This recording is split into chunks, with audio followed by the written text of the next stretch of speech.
Anyway, many of you have come from far lands to represent your territories and clans, Lannisters, Starks, Baratheons, Targaryens, Snows, Unity, Epic, and Pokemon. We promise, although I am dressed as Robb Stark here, we promise it won't be a red wedding. Our mission was to get the right games people in the room. We have 116 speakers and moderators. Our cast includes 43 CEOs, the kings and queens of gaming. So this is not the sort of group that normally lets me into their royal weddings. But our job is to make GamesBeat into the event where kings and queens beg to get in. We're not there yet, but we did catch Bobby Kotick trying to get in for free. So I'd like to thank the people who made this happen and recruited their peers to come, including our very helpful advisory board and the speakers themselves. Michael Chang of NCSoft recruited the most attendees to come. So if you don't like who you're sitting with, you can blame him. Our theme is a Game of Thrones, or the battle for the control of the kingdoms of mobile, console, PC online, AR, VR, digital distribution, and toys to life. It's a complicated market. And our job is to help you sort it out. In some ways, George R.R. Martin's tale of cutthroat combat and Machiavellian maneuvering among noble houses is very appropriate. When you play a Game of Thrones, you win or you die. Who writes this stuff, anyway? In this game, you may not lose your head, but you can lose your shirt. The days when a rising tide of investment lifted all boats are over. The winner has to know how to outwit rivals, steal market share, and leapfrog others with thought leadership. Only one can sit on the Iron Throne. In some markets, like mobile games, winter is coming. If you are just an average company, you are out of business, as user acquisition costs exceed revenues on an average basis. So this event is about giving you many choices to delve into the topics that are important to you. We have a dozen breakout sessions that drill down on a lot of subjects, and there are 60 speakers on those breakout sessions. And we are live streaming our main stage on Twitch, and we'll keep the camera on all day for both our main stage sessions and something new that we're calling GamesBeat Online, which will be moderated by Gordon Bellamy and air during the breaks.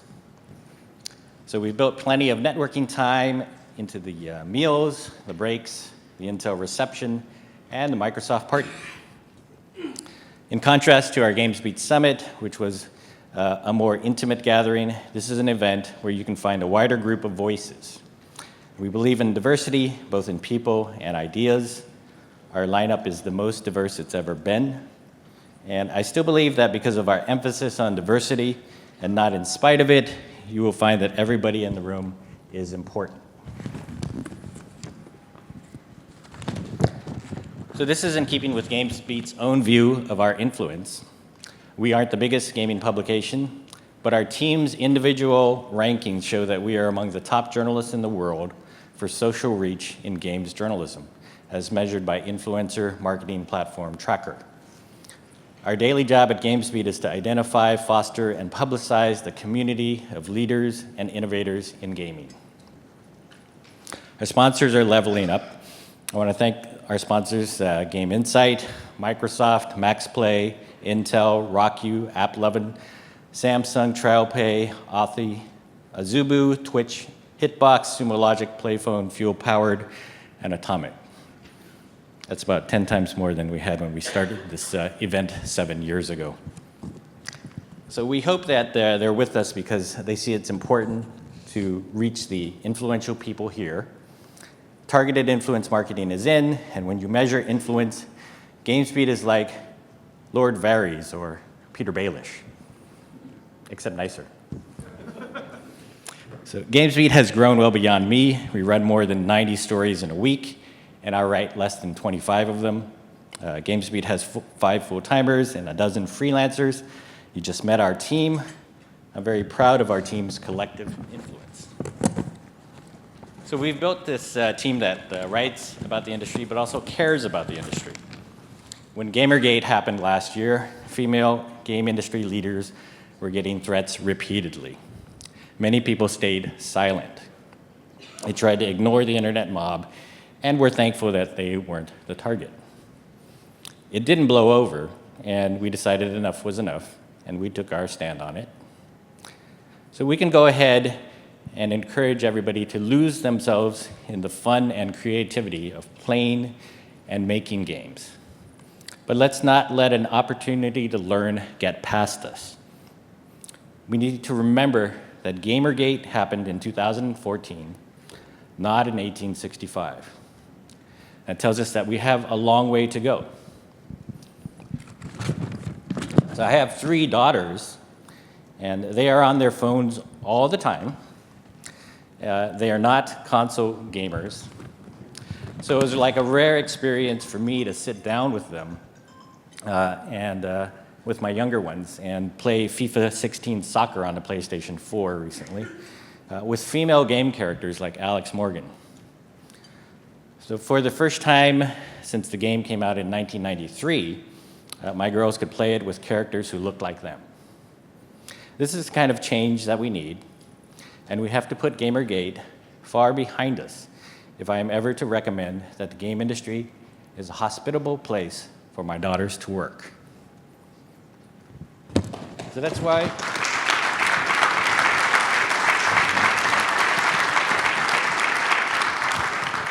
that's why you see talks on diversity and fireside chats with Brianna Wu, Kate Edwards, and Megan Geyser. There are more women speakers here than we've ever had before because women have grown into positions of power like never before.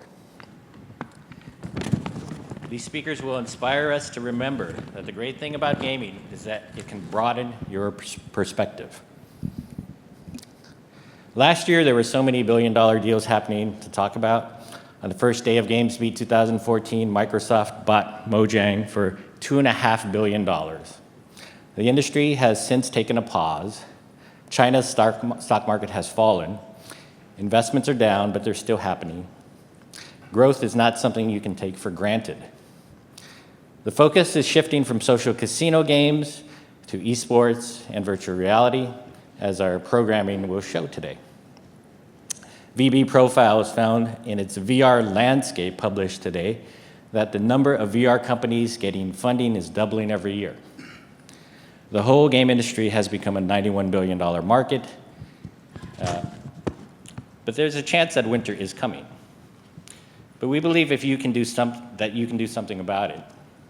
And the whole industry, if it works together and behaves responsibly, can make sure that the winter doesn't last. We want you to get a download on what's happening in as efficient a way as possible today. We hope you come away with this feeling like you've got the right information and perspectives to make good choices and come up with bold ideas. And lastly, I'd like to thank our VentureBeat staff, like Brianna Billingham, Katie Donnell, Amy Hall, Megan Pulver, Katie Jensen, Karen Williams, Stacy Cohen, Matt Kotler, the rest of our great sales team, our AV and production partner, Evergreen Creative, and our volunteers. Thanks also to Matt Marshall, Lisa Serwin, Aaron Golden, Neil Shepard, John Coutier, Stuart Rogers, photographer Michael O'Donnell, and once again, our crew of GamesBeat writers. So thank you very much for coming. To be here, you don't have to have the biggest kingdom or the richest clan, but you have to be scrappy and full of fight. So let the Game of Thrones begin.